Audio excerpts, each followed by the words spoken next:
There's a tax row between the government and the donors supporting the fight against HIV and AIDS, and it is likely to put the lives of approximately 1.5 million Kenyans in jeopardy.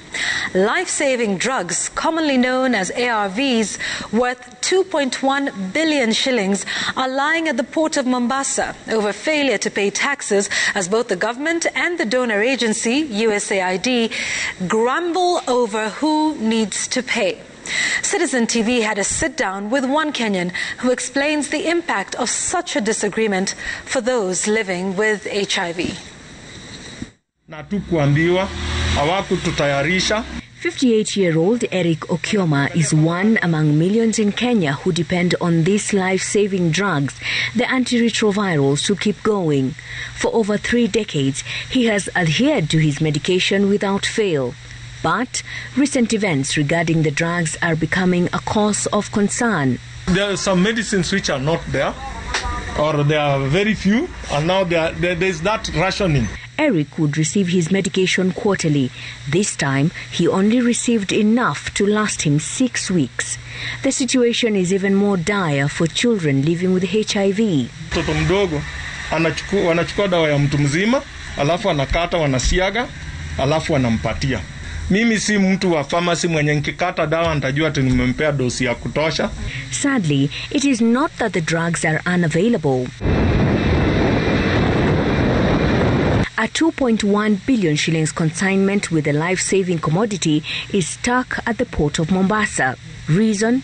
USAID, the donor supporting the fight against HIV/AIDS, and the Kenyan government have disagreed on taxes. At the center of the tiff is a decision by USAID to sidestep a routine system of importing HIV/AIDS and tuberculosis drug donations through government channels and instead use a private firm. A move that has attracted tax and import duty worth 45.8 million shillings.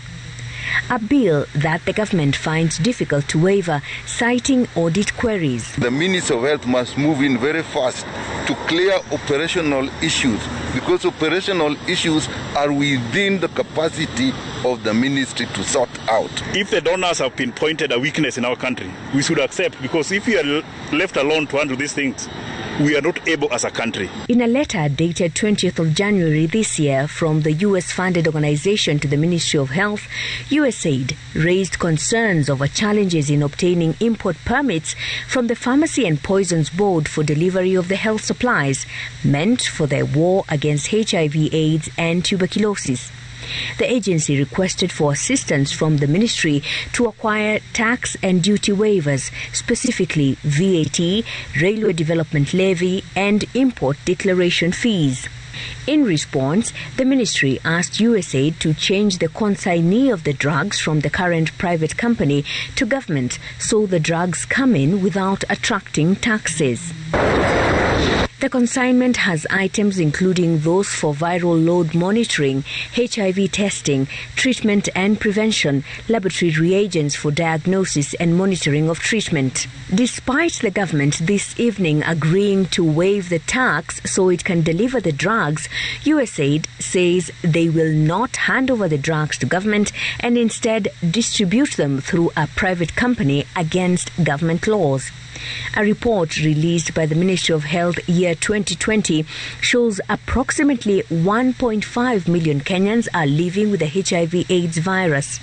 41,416 new infections are recorded annually, translating to 114 people being infected daily. Women are leading in infections at 5.8%, while 3.1% of those infected are men. Over 106,800 children are infected, with 20,997 deaths attributed to the HIV virus every year.